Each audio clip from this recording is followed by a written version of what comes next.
ये अभी अभी फिर से एक्सीडेंट हुआ है। जो खड़ी गाड़ियाँ थी उनमें फिर से आगे से पीछे से एक गाड़ी ठुकी है। आगे कोई रेड लाइट वगैरह लगा दीजिए कुछ।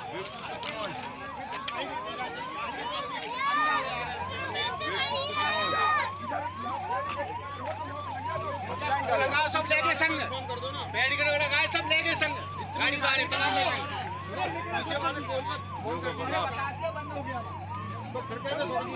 कितना बेवकूफ ड्राइवर है, पागल है, ईयरफोन लगा के चला रहा है। गाड़ी आगे, गाड़ी आगे।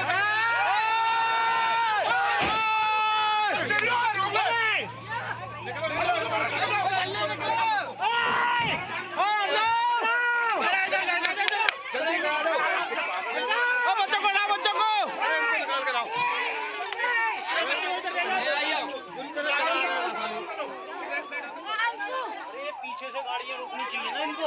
अरे टोल पे बने करो, टोल पे